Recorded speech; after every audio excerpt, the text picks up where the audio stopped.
안녕하세요 여러분. 여러분과 함께하는 쌍티 스마트 상기쌤입니다. 자, 드디어 올해 첫 평가원을 출제한 6월 모평이 끝났습니다. 자, 6월 모평을 맞이하는 여러분들의 자세 어땠나요?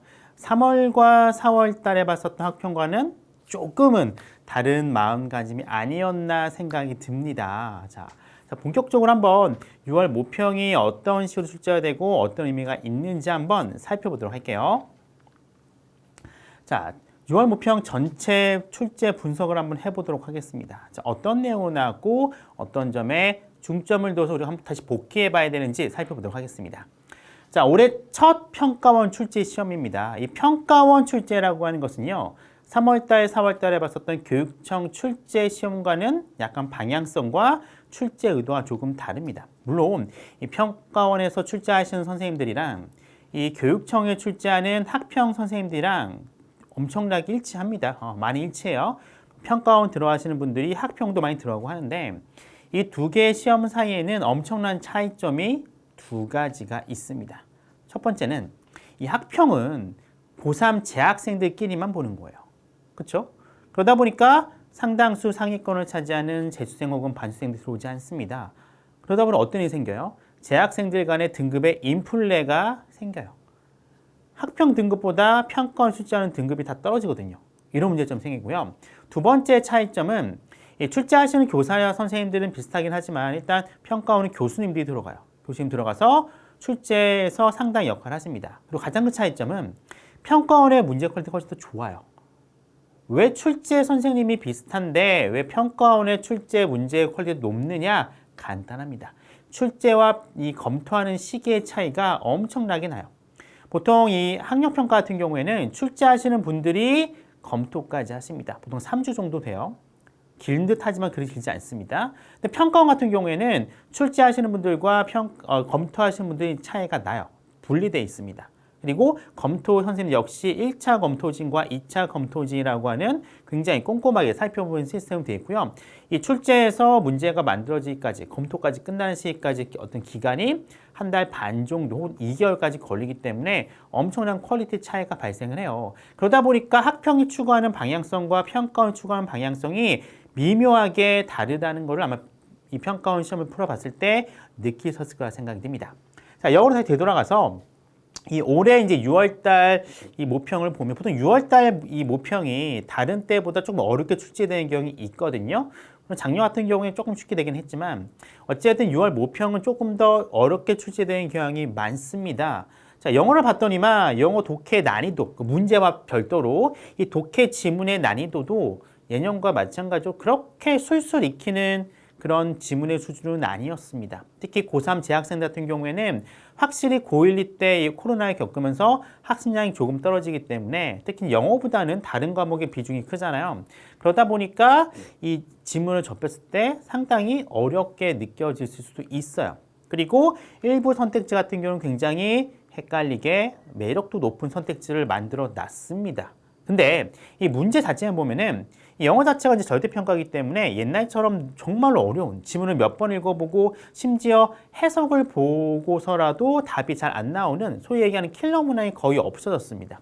그러다 보니까 6월 모평도 이 문제 자체의 난이도는 아주 높지는 않았어요. 솔직히 얘기하자면 문제 자체의 난이도는 지문의 난이도와 별도로 해서 약간 평이하게 출제가 됐습니다. 그러다 보니까 아마 올해 6월 모평은 1등급 학생이 생각보다 많을 수도 있습니다.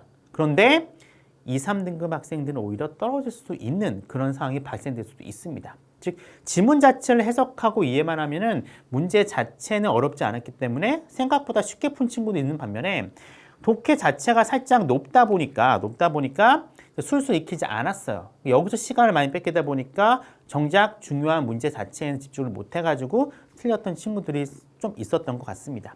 특히 올해 시험 같은 경우에는 예년 같은 경우에는 듣기가 그렇게 어렵게 나오진 않았거든요. 올해는 특이하게 듣기 문제에서 전부 다 틀렸어요 라고 하는 친구들이 많이 나왔어요. 왜냐하면 여러분들이 듣기 문제 생각보다 신경을 많이 안 씁니다. 특히 어떤 친구 같은 경우에는 듣기 풀면서 독해 문제도 풀기 때문에 여기서 약간 이제 삐끗하면 틀리거든요. 그런 친구들이 생각보다 많았다라는 특징을 들 수가 있겠습니다.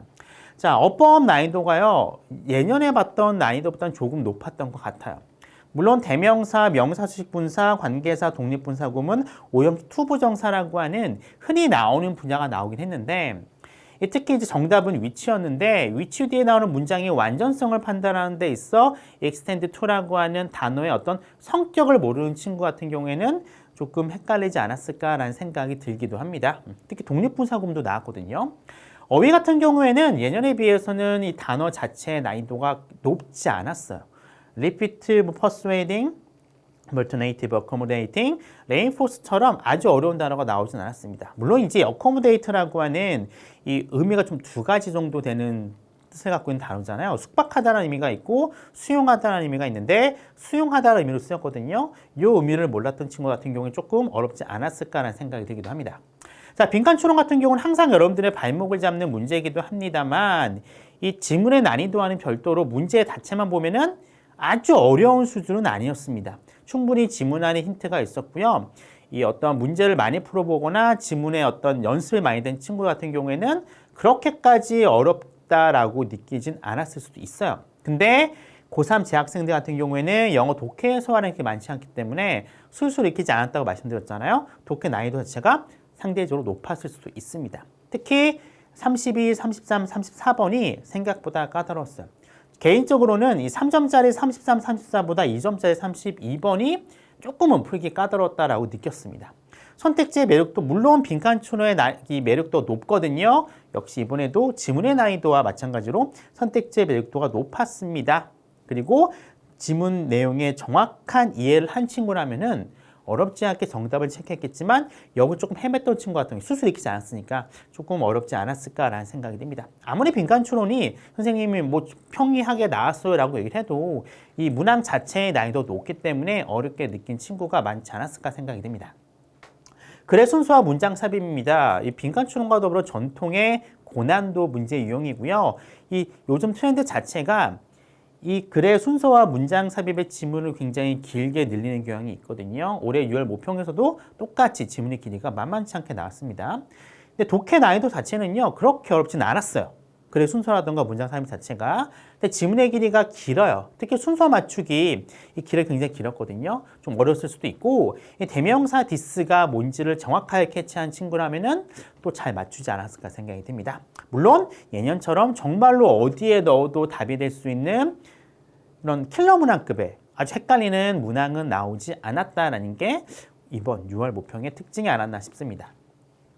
3월과 4월 학평 대비 독해 수준 높아요. 특히 고3 재학생 같은 경우에 반복해서 말씀드리지만 영어 학습량 자체가 그렇게 풍부하거나 많지는 않아요. 그래서 고3 재학생들한테는 생각보다 점수가 나오지 않는 시험이었겠지만 소위 얘기하는 재수생과 반수생, N수생들 같은 경우에는 영어 학습량 자체가 많기 때문에 고3과 비교할 정도로 많거든요. 이 친구들한테는 그렇게까지 어렵지 않은 시험이지 않았나 싶습니다. 그래서 재학생과 이 재수생들의 어떤 이 문제에 대한 이 영어를 바라보는 난이도 차이가 생각보다 좀 크지 않았을까라는 생각이 듭니다. 술술 익히지 않았습니다. 근데 이게 왜 이유가 뭐냐면은 영어 독해량 자체가 부족하기 때문에 그래요. 언어라는 게 그렇거든요. 많이 접하고 많이 읽어보면은 그리고 기본적인 배경 지식이 있으면은 내용이 이해가 갑니다. 근데 이런 충분한 훈련이 되지 않은 친구 같은 경우에는 막히는 경우가 많습니다. 자, 문제 난이도는 요즘 이 평가원에서 만드는 시험의 특징인 것 같아요. 소위 얘기하는 킬러 문항은 나오지 않습니다. 문제 난이도가 높지는 않아요. 그래서 충분히 훈련하시면은 여러분들이 원하는 등급 받을 수 있습니다. 절대평가이기 때문에 그래요. 자, 재학생 1등급 비율은 분명히 감소할 겁니다. 근데 이 감소된 비율을 들어온 재수생들이 메꿔주기 때문에 보통 이 평가원에서 만드는 영어의 1등급 목표는 8%에서 10%거든요. 8%에서 10%까지 잘하면 나올 수도 있을 것 같아요. 재수생 워낙 많이 들어왔기 때문에. 근데 예상은 한 7에서 8% 정도 되지 않았을까라는 생각을 조심스럽게 합니다. 자, 초반에 막혀서 시간이 부족했던 재학생이 많을 것 같은데 이건 여러분들이 충분히 훈련하시면 극복할 수 있는 문제가 아닐까 생각이 듭니다. 자, 절대평가가 만만치 않습니다. 그렇죠? 그렇게 절대평가로 쉽진 않아요. 지문이 난이도 높기 때문에. 작년도 평가원 출제했었던 각 시험의 1등급 비율을 보세요. 5.5, 9월 모평 4.8, 수능 6.2입니다. 절대평가임에도 불구하고 상대평가 시절에 그 비율과 그렇게 차이가 나질 않아요. 근데 문제가 뭐냐면 이유는 간단합니다. 여러분 학습량이 줄었기 때문에 그래요. 예년에 친구들이 풀었으면 이것부터 높게 나올 겁니다. 근데 영어 자체가 절대평가되면 학습량이 줄었기 때문에 이런 상황이 발생하지 않나 싶은데 문제는 3등급 비율 보세요. 38, 36, 53입니다. 그래도 어찌됐든 수능에서는 많이 올랐습니다. 이유는 간단해요. 물론 수능이 6월과 9월에 비해 조금 쉽게 나온 경우도 있긴 하지만 뒷부분에 갈수록 여러분들 재학생들의 영어 학습량이 점점 쌓여가기 때문에 실력이 좀 늘어서 후반부 가면은 영어 등급의 점수가 오르는 현상이 올해도 나오지 않을까 싶습니다. 자, 6월 이후 이제 어떻게 공부할 것인가 굉장히 중요한 거잖아요.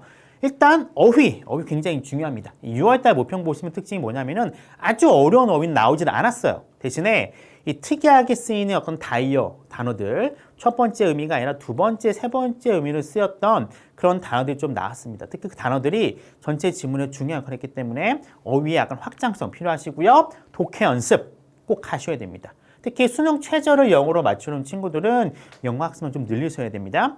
듣기도 어때요? 만만케 봤다가 막 굉장히 이렇게 다 들을 수 있어 라고 생각했다가 의외로 이번 시험 트는 친구 많거든요. 듣기 꾸준히 공부하고 집중력 있게 듣는 훈련 하셔야 됩니다.